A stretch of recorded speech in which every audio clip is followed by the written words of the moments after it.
नमस्कार दोस्तों, स्वागत है आपका हमारे YouTube चैनल अरुण शिक्षा अकेडमी में।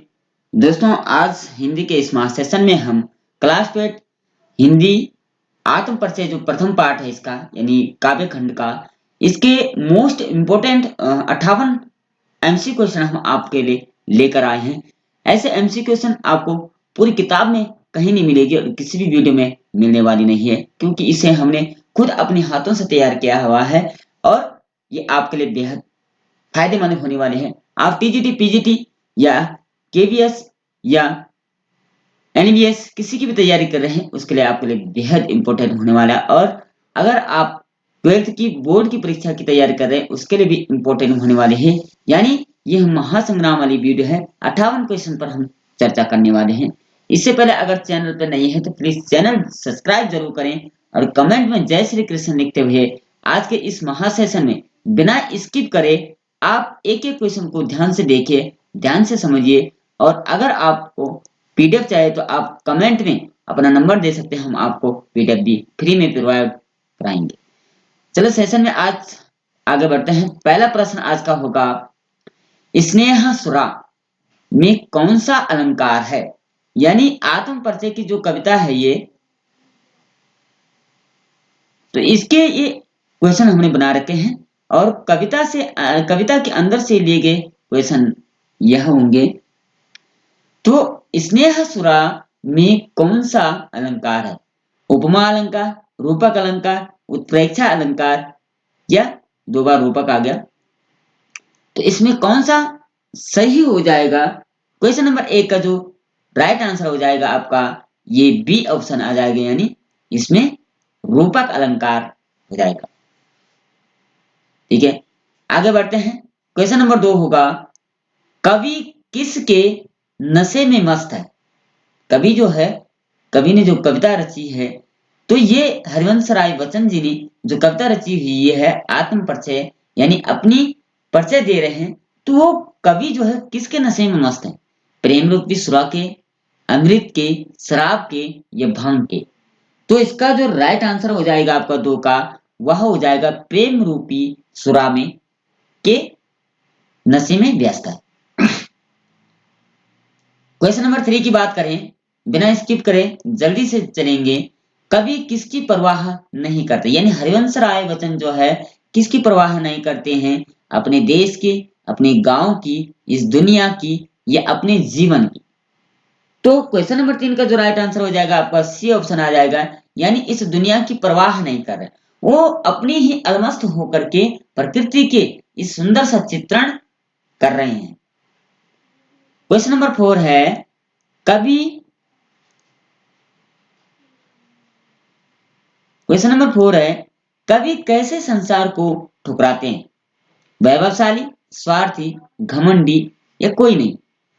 तो क्वेश्चन नंबर 4 का जो राइट आंसर हो जाएगा ए ऑप्शन आ जाएगा, यानी वैभवशाली संसार को ठुकराते हैं। वैभवशाली का मतलब हो गया जिसमें सुख सुविधाएं हैं, ऐशो आराम है, ऐसे संसार को कवि ठुकराना चाहते हैं। क्वेश्चन नंबर 5 की बात करें, कवि के अनुसार ये दुनिया कैसे लोगों से भरी पड़ी है? अमीरों से, गरीबों से, दोनों से या चापलूस व स्वार्थी लोगों से?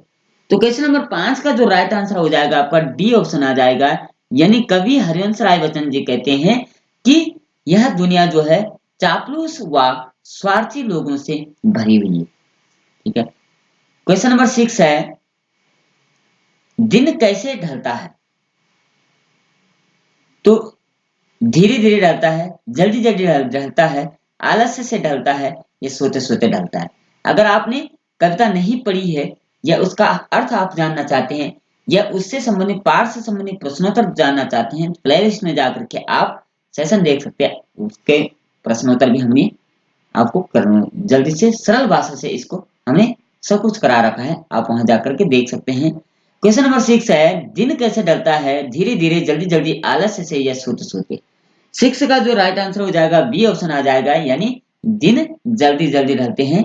यानी इसमें हरिवंश राय बच्चन जी ने कहा था कि जिसके घर में जो है वो इंतजार करने वाला होता है, उसके पांव शाम के समय में घर जाने के लिए जल्दी जल्दी चलने लगते हैं, और उसी तरीके से दिन भी जल्दी जल्दी ढलने लगता है, लेकिन जिसके जीवन में किसी की आस ही नहीं होगी, किसी को इंतजार ही नहीं होगा, तो उसका दिन जो है वो बेसुरा हो जाता है, उसको जीवन काटना बहुत मुश्किल हो जाता है। क्वेश्चन नंबर 7 है, पंथी को कहाँ रात होने की संभावना है? पंथी यानी पंथ यानी रास्ता चलने वाले को कहाँ रात होने की संभावना है? पथ में, घर में, बाजार में, गली में। तो इसका जो राइट आंसर हो जाएगा ए ऑप्शन आ जाएगी, यानी पथ यानी रास्ते में रात होने की संभावना है। क्वेश्चन नंबर 8 है, क्या दूर नहीं है? क्या दूर नहीं है? विद्यालय, दुकान, मंजिल या शहर? तो 8 का जो राइट आंसर हो जाएगा सी ऑप्शन आ जाएगा, यानी मंजिल दूर नहीं है। हरिवंश राय बच्चन जी कह रहे हैं कि जो निरंतर चलते रहते हैं, गतिशील रहते हैं, उनकी मंजिल जो हो दूर नहीं रहती है। ठीक है। क्वेश्चन नंबर 9 है, कौन जल्दी जल्दी चलता है? शिक्षक, पंथी, विद्यार्थी या अभिभावक? तो इसका जो राइट आंसर हो जाएगा 9 का, वह हो जाएगा आपका बी ऑप्शन, यानी पंथी। पंथी जब घर जाने की इसकी जल्दी लगी रहती है, शाम के समय वो जल्दी जल्दी चलने लगता है। पंथी यानी रास्ता चलने वाला। क्वेश्चन नंबर 10 है, पंथी कैसे चलता है? धीरे धीरे, दौड़कर, हंसकर, जल्दी जल्दी। तो 10 का भी राइट आंसर हो जाएगा आपका डी ऑप्शन, यानी पंथी जल्दी जल्दी चलता है। क्वेश्चन नंबर 11 है, कवि दुनिया को क्या बांटना चाहता है? निश्चल प्रेम रूपी सौगात, धोखा, पैसा या कुछ नहीं? तो इसका जो राइट आंसर हो जाएगा ए ऑप्शन आ जाएगा, यानी निश्चल प्रेम रूपी सौगात जो है वो दुनिया को बांटना चाहता है। क्वेश्चन नंबर 12 है, कवि का सपना क्या है? यानी क्या सोच रहे हैं कवि? एक साथ, सब एक साथ रहें, लोग एक दूसरे की मदद करें, दुनिया में प्रेम ही प्रेम हो, सभी लोग मिलजुल कर रहें, ये तीनों। तो कवि का सपना है कि दुनिया में जो है सभी लोग मिलजुल कर रहें, आपसी भाई बंदी के तौर पर रहें, और सब द्वेष भाव, नफरत वगैरह मिटा करके प्रेम से रहें। क्वेश्चन नंबर 13 है, कवि अपने साथ कैसा संसार लिए फिरता है? आलिशान संसार, अपने सपनों का संसार, ज्ञानी संसार, ये कोई नहीं? तो क्वेश्चन नंबर 13 का जो राइट आंसर हो जाएगा आपका बी ऑप्शन आ जाएगा, यानी अपने सपनों का संसार लिए फिरता है। क्वेश्चन नंबर 14 है, कवि के अनुसार इस दुनिया को अपूर्ण या अधूरा बनाता है? क्या बनाता है? प्रेम का अभाव, दुख, संकट या बीमारी? तो कवि के अनुसार जो है इस दुनिया को अपूर्ण बनाता है प्रेम का अभाव, यानी प्रेम ना होना, अभाव का मतलब ना होना। प्रेम जिसके जीवन में नहीं है, उसके लिए यह दुनिया जो है अधूरी रह जाती है। ठीक है। क्वेश्चन अच्छे लग रहे हैं तो कमेंट में अपनी प्रतिक्रिया अवश्य दें, और चैनल सब्सक्राइब जरूर करें, क्योंकि हम संपूर्ण 12th और 11th, 9th, 10th सभी की एमसीक्यू आपको प्रोवाइड कराने वाले हैं, और जल्दी से हम इस पर जो है कार्य प्रगति पर करेंगे। इसके लिए आप चैनल पर बने रहें। क्वेश्चन नंबर 15 है, कवि अपने हृदय में सदैव क्या जलाकर रखते हैं? ज्वाला, प्रेम रूपी अग्नि, दुख या दर्द? तो कवि जो हमेशा अपने हृदय में जो जला कर रखते हैं, वह बी ऑप्शन इसका सही हो जाएगा, यानी प्रेम रूपी अग्नि को जलाए रखते हैं। क्वेश्चन नंबर 16 है, कवि अपने को किस कर्मयोगी के समान मानते हैं? जो घबराता है, जो दृढ़ संकल्पित रहता है, जो हर समय ध्यान रखता है, या जो सुख दुख में हमेशा समान रहता है? तो कवि किस कर्मयोगी के समान मानते हैं अपने को? तो वो मानते हैं कि जो सुख दुख में एक समान रहते हैं, यानी सुख में उछलना नहीं, दुख में रोना नहीं, वही व्यक्ति सक्सेस होता है, उसी को मंजिल प्राप्त होती है। क्वेश्चन नंबर 17 है, 17 है, भव सागर में कौन सा अलंकार है? भव सागर में कौन सा अलंकार हो जाएगा? रूपक, अनुप्रास, यमक या कोई नहीं?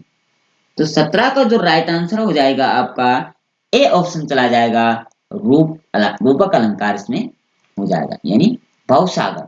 भव का मतलब है विशाल सागर, रूपक अलंकार इसमें हो जाएगा। क्वेश्चन नंबर 18 की बात करें, आत्म परिचय कविता के कवि कौन है? यानी इसको रचने वाले कौन हैं? जयशंकर प्रसाद जी, हरिवंश राय बच्चन जी, अज्ञे जी या साहिल जी? तो इनके जो रचयिता है वो है हरिवंश राय बच्चन जी, आत्म परिचय के। ठीक है। 19वां क्वेश्चन है, आत्म परिचय कविता की काव्य शैली कैसी है, यानी आत्म परिचय जो कविता है, इसकी काव्य शैली क्या हो जाएगी, नाटक, एकांकी, आत्मकथात्मक शैली या कहानी। तो इसके जो राइट आंसर है आपका सी ऑप्शन चला जाएगा, यानी आत्मकथात्मक शैली। क्वेश्चन नंबर 20 है, कवि इस दुनिया में किसका भार लिए फिरता है, परिवार का, जगजीवन का, बीमारी का, या कुछ नहीं। तो क्वेश्चन नंबर 20 का जो राइट आंसर हो जाएगा आपका बी ऑप्शन आ जाएगा, यानी जगजीवन का भार। ठीक है, कोई कविता में भी कहा गया कि मैं जगजीवन का भार लिए फिरता हूँ। ठीक है, तो जगजीवन का यानी इस संसार का भार लिए हुए फिर रहे हैं। ऐसे ही एमसीक्यू आपके लिए अच्छे लग रहे हैं, कमेंट अवश्य करें और चैनल सब्सक्राइब जरूर कर दें। हम आपको फ्री में इसके पीडीएफ भी प्रोवाइड कराएंगे, आप अपना नंबर कमेंट में दीजिए, आपको हम फ्री में इसका पीडीएफ भी प्रोवाइड कराएंगे। क्वेश्चन नंबर 21 है, कवि इस दुनिया में कैसे जी रही हैं, इस दुनिया की दुनियादारी को पूरी तरह से निभाते हुए, दुख बोकर, सुख बोकर या मर मर कर।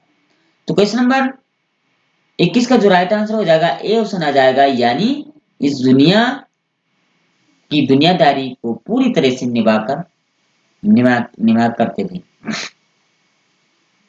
क्वेश्चन नंबर 22 है, जगजीवन में कौन सा अलंकार हो जाएगा, यमक अलंकार, उपमा, दोनों या अनुप्रास अलंकार।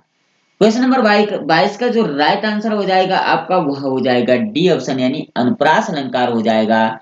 ठीक है, अनुप्रास अलंकार का मतलब है कि जहां जो है वर्णों की आवृत्ति बार बार हुई। ठीक है, तो यहाँ वर्ण की आवृत्ति में जा वर्ण जो है 2 बार आया है, अर्थात अनुप्रास अलंकार हो जाएगा। क्वेश्चन नंबर 23 की बात करें,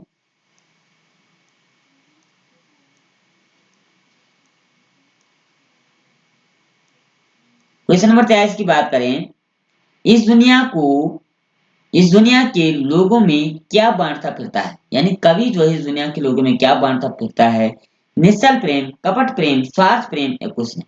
तो कवि जो है निश्चल प्रेम जो है बांटता फिर रहा है। क्वेश्चन नंबर 24 की बात करें, कवि के प्रिय ने उनके कौन से तारों को झंकृत कर दिया है, मन रूपी वीणा, हृदय की पीड़ा, दोनों या कोई नहीं। तो कवि की के प्रिय ने उनके जो तारों को झंकृत किया है वो मन रूपी वीणा के तारों को झंकृत किया, अर्थात ये ऑप्शन इसका सही हो जाएगा। क्वेश्चन नंबर 25 की बात करें, मन रूपी वीणा के तारों को झंकृत करने से क्या तात्पर्य है, मन को संतुष्ट करना, दिल की कोमल भावनाओं को छू लेना, समय व्यतीत करना, ये तीनों। तो इसका जो राइट आंसर हो जाएगा बी ऑप्शन आ जाएगा, यानी दिल की कोमल भावनाओं को छू लेना। क्वेश्चन नंबर 26 है, सांसों के दो तार से क्या तात्पर्य है, यानी कवि ने कहा सांसों के दो तार, इसका क्या तात्पर्य, क्या मतलब हो जाएगा, जीवन समाप्त होना, जीवन की चाह न होना, जीवन जीना, जीवन संकट होना। 26 का जो राइट आंसर हो जाएगा आपका वह आ जाएगा सी ऑप्शन, यानी जीवन जीना। सांसों के दो तार होने का मतलब है जीवन जीना। ठीक है, क्वेश्चन नंबर 27 की बात करें, कवि ने कौन सी सुरा का पान किया है, स्नेह सुरा, गांजा का, भांग का या शराब का। तो क्वेश्चन नंबर 27 का जो राइट आंसर हो जाएगा स्नेह सुरा का पान किया, स्नेह यानी प्रेम सुरा का पान किया हुआ। क्वेश्चन नंबर 28 है, बच्चे कैसे होंगे, सुख में, प्रत्याशा में, दुख में या घर में। तो 28 का जो राइट आंसर हो जाएगा आपका बी ऑप्शन आ जाएगा, यानी प्रत्याशा में होंगे। प्रत्याशा का मतलब हो गया कि इंतजार कर रहे होंगे। जिस तरीके से चिड़िया के बच्चे जो है अपनी माँ की इंतजार करते हैं, घोंसले से बाहर झांकते हैं, या घर से गए हुए व्यक्ति को उसके घर में जो छोटे छोटे नन्हे मुन्ने बच्चे हों उनको प्रत्याशा, इनकी आशा में लगे रहते हैं कि कब आएंगे कब आएंगे। ठीक है, क्वेश्चन नंबर 29 की बात करें, बच्चे कहाँ से झांकते होंगे, नीड़ों से, दरवाजे से, आसमान से या शहर से। तो नीड़ों से झांक रही हैं। ठीक है, क्वेश्चन नंबर 30 की बात करें, चिड़ियों के पैरों में क्या भरती है, चिड़ियों के पैरों में क्या भरती है, उड़ान, गति, चंचलता या तेजी। तो 30 का जो राइट आंसर हो जाएगा आपका सी ऑप्शन आ जाएगा, चंचलता बढ़ती, यानी जब छोटे छोटे पक्षी जो है वो उड़ने के लिए आतुर होते हैं तो उनके अंदर चंचलता होती है, वो उछल कूद अधिक करते हैं, इसलिए छोटे बच्चे भी उछल कूद अधिक ज्यादा करते हैं। क्वेश्चन नंबर 31 है, बच्चे किसकी प्रत्याशा में होंगे? तो बच्चे दोस्त की, पिता की, भाई की, चिड़ियों की। तो क्वेश्चन नंबर 31 की अगर बात करें हम यहाँ, तो डी ऑप्शन आ जाएगा, यानी चिड़ियों की बात की है कि वो घोंसलों से जो है झांक रहे हैं, वो चिड़िया के बच्चे। ठीक है, किस बच्चे की बात कर रहे हैं? चिड़िया के बच्चे की बात कर रहे हैं। क्वेश्चन नंबर 32 है, सुख दुख दो पहलू है, सुख दुख में कौन सा समास हो जाएगा? तत्पुरुष समास, द्वंद्व समास, केवल समास, बहुवचनीय समास। क्वेश्चन नंबर 32 का जो राइट आंसर हो जाएगा आपका बी ऑप्शन आ जाएगा, द्वंद्व समास। द्वंद्व समास की हमेशा एक पहचान होती है, इस शब्द के बीच में युगल शब्द होता है, यानी योजक चिन्ह लगा होता है। ठीक है, और ये क्या है, विलोम शब्द होते हैं, सुख दुख। ठीक है, तो द्वंद्व समास की पहचान है कि एक तो विलोम शब्द होंगे और एक क्या है, योजक चिन्ह बीच में होगा, छोटा सा डैश लगा हुआ। ठीक है, राइट आंसर हो जाएगा द्वंद्व समास, जिसके दोनों पद प्रधान होते हैं। ठीक है, अगर आपने समास नहीं पढ़ी हुई है तो प्लेलिस्ट में जाकर के आप समास भी पढ़ सकते हैं, हमने विस्तृत में उसको समझा रखा ट्रिक के साथ। ठीक है, क्वेश्चन नंबर 33 की बात करें, मैं जला हृदय में अग्नि दहा करता हूं, मैं जला हृदय में अग्नि दहा करता हूं, सुख दुख दोनों में मग्न रहा करता हूं। ये हरिवंश राय जी की आत्म परिचय का कुछ अंश है। तो में कौन सा समास हो जाएगा? विरोधाभास अलंकार, अतिशयोक्ति अलंकार, उपमा अलंकार, एक कोई नहीं। तो इसमें 33 का जो राइट आंसर हो जाएगा आपका ए ऑप्शन चला जाएगा, यानी विरोधाभास यहाँ पर होगा। क्या विरोधाभास हो रहा है? मैं जला हृदय में अग्नि दाह करता हूँ, सुख दुख के दोनों में मग्न रहा करता हूँ। तो ये क्या है, एक तो जलने की बात कर रहा है और एक मग्न रहने की बात कर रहा है, तो ये विरोधाभास हो रहा है। ठीक है, क्वेश्चन नंबर 34 की बात करें, कवि कौन सी उम्र में उन्माद लिए फिरता है? उन्माद का मतलब हुआ है कि वो जो है उछल कूद, चंचलता, खेलने के प्रति, चीजों के प्रति उत्सुकता जिसे है, वो उन्माद भर रहा है। बचपन, बुढ़ापा, यौवन, किशोरावस्था। तो 34 का जो राइट आंसर हो जाएगा आपका सी ऑप्शन आ जाएगा, यानी यौवन, यानी यौवन को ही जवानी कहते हैं, यानी जवानी में। ठीक है, क्वेश्चन नंबर 35 की बात करें, कवि के यौवन के उन्माद में भी छुपा है, क्या छुपा है? रोग, प्रेम, घृणा, अवसाद। तो 35 का जो राइट आंसर हो जाएगा आपका हो जाएगा डी ऑप्शन, यानी अवसाद छुपा हुआ है। कुछ अवसाद का मतलब होता है कुछ ऐसा दुख जो आंतरिक पीड़ा में छिपा हुआ है। ठीक है, जरूर कुछ ना कुछ दुख जरूर छिपा होगा। क्वेश्चन नंबर 36 की बात करें अगर, मैं यौवन का उन्माद लिए फिरता हूँ, उन्मादों में अवसाद लिए फिरता हूँ, ये कविता का कुछ अंश है। में कौन सा अलंकार हो जाएगा? विरोधाभास, उत्प्रेक्षा, अतिशयोक्ति, कोई नहीं। तो इसमें जो अलंकार, इसमें भी विरोधाभास अलंकार हो जाएगा। ठीक है, क्वेश्चन नंबर 37 की बात करें, कवि के अनुसार अहंकार किसे अपने आगे टिकने नहीं देता? अनुराग को, प्रेम को, प्रेम और ज्ञान को, करुणा को, या दया को। तो क्वेश्चन नंबर 37 का जो राइट आंसर हो जाएगा आपका, वह हो जाएगा बी ऑप्शन, यानी प्रेम और ज्ञान को। ठीक है, क्वेश्चन नंबर 38 है, दुनिया के इस दुनिया के लोग क्या जोड़ते रहते हैं? रुपए, रुतबा, दुश्मन, या धन व भौतिक सुखों। तो लोग क्या जोड़ने पर लगे रहते हैं? धन और सुखों को। लेकिन कभी कह रहा है कि मैं प्रेम को पाने की कोशिश कर रहा हूं। क्वेश्चन नंबर 39 है, मैं और जब और कहाँ का नाता है? मैं में कौन सा में कौन सा अलंकार हो जाएगा? यमक अलंकार, अनुप्रास, उपमा, और तीनों। तो क्वेश्चन नंबर 39 का जो राइट आंसर हो जाएगा ए ऑप्शन आ जाएगा, यमक अलंकार हो जाएगा। यमक अलंकार की परिभाषा होती है जहां एक ही शब्द दो बार प्रयुक्त हुआ हो और उसका अर्थ अलग अलग हो। तो यहाँ और शब्द जो है 3 बार प्रयुक्त हुआ है, तीनों का अर्थ अलग अलग है। ठीक है, क्वेश्चन नंबर 40 की बात करें, कवि की वीणा कैसी है? मीठी, ठंडी, शीतल, कठोर। तो शीतल है, कवि की वीणा कैसी? शीतल पड़ी है। ठीक है, क्वेश्चन नंबर 41 की बात करें, कवि के शब्दों में किसके बराबर शक्ति है? ज्वाला, आग, बम, बारूद। तो 41 का जो राइट आंसर हो जाएगा आपका वह हो जाएगा बी ऑप्शन, यानी आग के समान ज्वाला भरी हुई। ठीक है, शक्ति। क्वेश्चन नंबर 42 की बात करें अगर, तो मैं निज रोदन में राग लिए फिरता हूँ, शीतल वाणी में आग लिए फिरता हूँ, में कौन सा अलंकार हो जाएगा? व्यतिरेक अलंकार, लाटानुप्रास अलंकार, विरोधाभास अलंकार, या कोई नहीं। तो क्वेश्चन नंबर 42 का जो राइट आंसर हो जाएगा आपका आ जाएगा सी ऑप्शन, यानी विरोधाभास अलंकार यहाँ भी हो जाएगा। ठीक है। क्वेश्चन नंबर 43 की बात करें, जब कवि का दिल अपने प्रिय के वियोग में रोया, तब लोगों ने इसे क्या कहा? गीत कहा, पागल कहा, प्रेमी कहा, आवारा कहा। तो लोगों ने कहा इसको गीत। ठीक है। क्वेश्चन नंबर 44 की बात करें, कभी फूट पड़े तब लोगों ने इसे क्या समझा? जब फूट फूट के रो पड़े क्या समझा? राग बजाना, सुनसान, छंद बनाना, कुछ नहीं।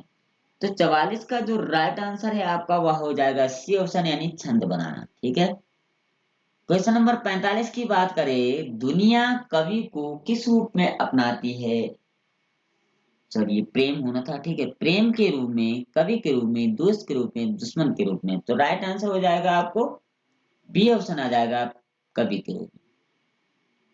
क्वेश्चन नंबर 46 है, कवि अपनी पहचान किस रूप में बनाना चाहते हैं? धनवान के रूप में, गरीब के रूप में, भक्त के रूप में, या प्रेमी के रूप में? तो 46 का जो राइट आंसर हो जाएगा आपका आ जाएगा डी ऑप्शन, यानी प्रेम दीवाने के रूप में। ठीक है। क्वेश्चन नंबर 47 की बात करें, कवि इस दुनिया में किसके वेश में फिरते हैं? दीवाने के, आवारा के, प्रेमी के, या पागल के? तो क्वेश्चन नंबर 47 का जो राइट आंसर हो जाएगा आपका ए ऑप्शन आ जाएगा, दीवाने के बेस में ये कहता है। ठीक है। क्वेश्चन नंबर 49 की बात करें, कवि दुनिया को कौन सा संदेश देना चाहते हैं?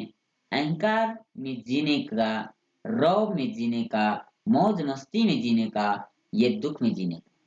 तो कवि संदेश देना चाहते हैं कि मौज मस्ती में इस संसार से विदा हो जाए, जीना चाहिए। क्वेश्चन नंबर 50 होगा, कवि अपने आप को दुनिया में क्या मानकर चलता है? प्रेम, मजनू, गुलाम, तीनों? तो प्रेम दीवाना मानकर चलता है कि मैं प्रेम दीवाना हूँ, प्रेम प्राप्त भी करूंगा और प्रेम लूंगा भी। तो ये 50 एमसी क्वेश्चन थे जो बहुत बेहद इंपॉर्टेंट माने जाते हैं। आपको भी लगा होगा कि आपके लिए बेहद इंपॉर्टेंट है। कमेंट में जय श्री कृष्णा अवश्य लिखें और चैनल सब्सक्राइब जरूर करें। इसके बाद कुछ हम इंपॉर्टेंट क्वेश्चन और आपको बताने वाले हैं। 8 क्वेश्चन इसमें होंगे। पहला क्वेश्चन है इसमें 51 नंबर का, निज उर के उद्गार से कवि का क्या आशय है? तो कवि का आशय है कि प्रेम से परिपूर्ण वाणी, यह वाणी वह अपने प्रिय को देना चाहता है। ठीक है। दूसरा प्रश्न है, कवि को संसार प्रिय क्यों नहीं है?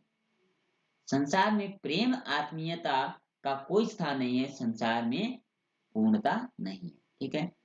क्वेश्चन नंबर 53 है, संसार की विषमताओं के बीच भी कवि कैसे जी रहा है? उत्तर है, संसार में बहुत कष्ट है, संसार से किनारा करके कवि खुशी से जी रहा है। क्वेश्चन नंबर 54 की बात करें, पंथी को कहाँ रात होने की संभावना है? तो उत्तर है कि पंथी को रास्ते में रात होने की संभावना है, क्योंकि उसे जल्दी जल्दी अपनी मंजिल तक पहुंचना है।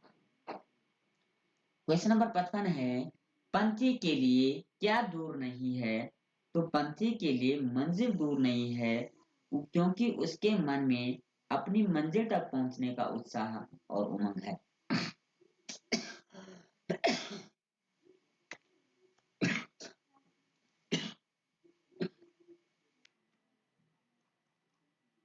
क्वेश्चन नंबर 56 है, कौन जल्दी जल्दी चलता है? पंथी जल्दी जल्दी चलता है क्योंकि उसे अपनी मंजिल को पाना है। क्वेश्चन नंबर 57वां है, बच्चे किसकी प्रत्याशा में होंगे? तो बच्चे अपनी माँ की प्रत्याशा में होंगे, क्योंकि माँ उन्हें दाना देगी और माँ से उन्हें प्यार भी मिलेगा। आखिरी क्वेश्चन इस पार्ट का होगा, चिड़िया के पैरों में चंचलता क्यों आती है? उत्तर है, जब चिड़िया को अपने बच्चों की याद आती है, तब उनके पैरों में चंचलता आती है। वे अपने बच्चों से जल्दी मिलना चाहती है और उन्हें बहुत सारा प्यार देना चाहती है। तो कुल मिलाकर के आत्म परिचय पाठ 1 के ये संपूर्ण 58 एमसीक्यू हमने आपके सामने रखे, बेहद इंपॉर्टेंट माने जाते हैं। अगर पीडीएफ चाहे तो कमेंट में अपना नंबर अवश्य दीजिए और हम आपको पीडीएफ भी इसकी प्रोवाइड कराएंगे। चैनल अच्छा लगा हो, वीडियो अच्छी लगी हो, कमेंट में जय श्री कृष्ण अवश्य लिखें। Channel subscribe